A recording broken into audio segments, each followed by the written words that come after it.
Hello.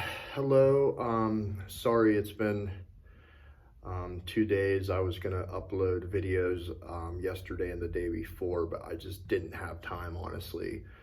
Again, this is Sober Adventures with Tink. So, like I said, I was going to give you a little bit of my backstory in the next upcoming videos. So this video is going to be very practical.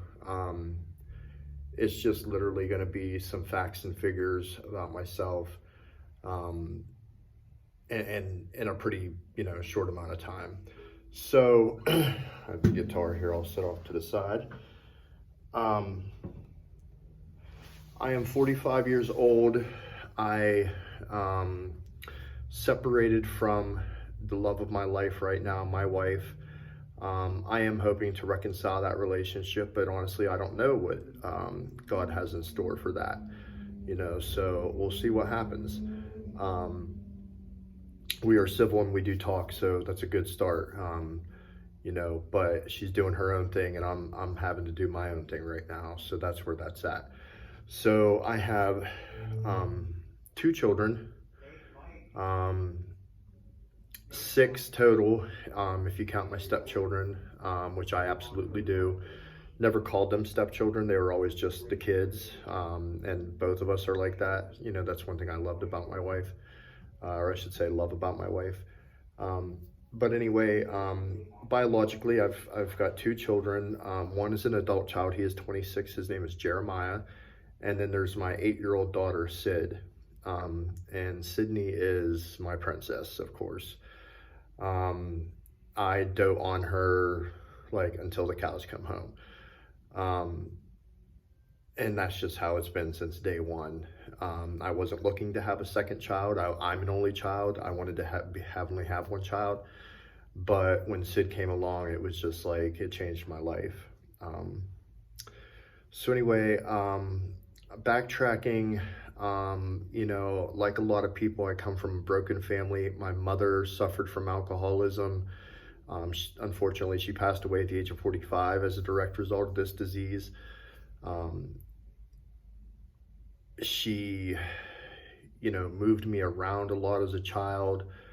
I went to 9 different schools just to get to 7th grade, just to give you kind of a gauge.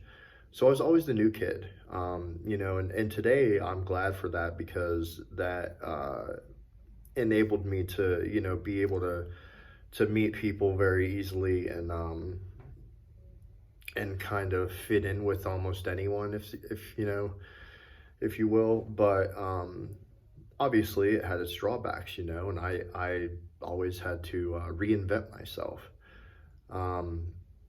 I've lived in all kinds of different places in this country. I was born in Flint, Michigan. I lived in New Orleans. I lived in Los Angeles. I lived in Colorado Springs, which majority of my childhood, I grew up there. But I've also lived in Texas and New Mexico, and Pennsylvania. Settled in Pennsylvania in junior high and ended up going to Slippery Rock High School, and high school was great. High school, they always said this would be the best years of your life, and little did we know. No responsibilities, just playing sports, dating girls. Drugs entered the scene. I smoked marijuana, like starting at the age of 15, 16. Drinking beers on the weekend and stuff, but like never had any plans of it going any further than that. My original life plan was, I had a scholarship to go play ball at a D2 school, and I was going to be a journalism major. I've been a writer my whole life. I write songs, I write poems, I write short stories, like anything and everything. So, becoming an addict was not part of my plan, part of my life plan.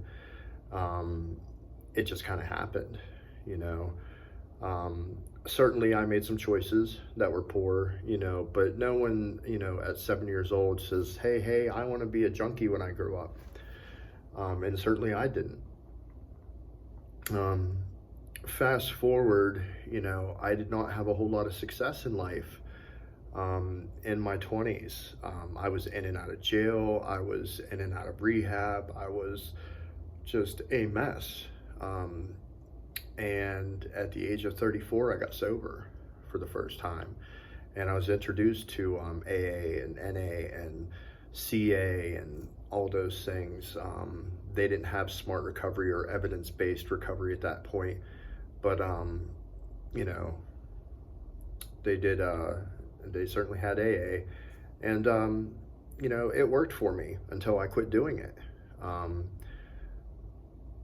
There's a lot more to the story, obviously, but you know, this is just to give you a little bit of a background, you know, into what we're going to be dealing with and the kind of person I am. I have spent years working in treatment. I did go back to school. I was a high school dropout. I got my GED in 2001. Should have graduated in 96. But you know, I did go back and go back to school, and I'm close to a bachelor's in psychology now, and I will finish that degree. But yeah, I've worked in treatment. I've been on both sides of this, and the reality is grim. You know, the reality is grim. A lot of people do not recover, but it's certainly out there if you want it. And I can't think of anything more I want in my life. So that's a little bit of an insight into myself. I will be uploading videos for the next couple days to try to bring all this stuff up to speed. I try to keep my videos like under 8 minutes, you know, as to retain viewer attention. And that's about it. Like I said, every day, same thing. You know, I got up today and I prayed straight to the knees. I journaled, I called supports. I'm gonna go take a shower now and go to a meeting, you know, and then when I get home, I'll do some homework and some paperwork, and then I'll get on my knees and pray again. You know, that's the life. But I wouldn't trade it for anything, you know. Shout out to some of my friends, Tyler and Andrew, who are doing a podcast. I'll have some more information for that next time on the video. I'd like to give them a shout out to give them some viewers too. So anyway, God bless, and I will talk to you soon.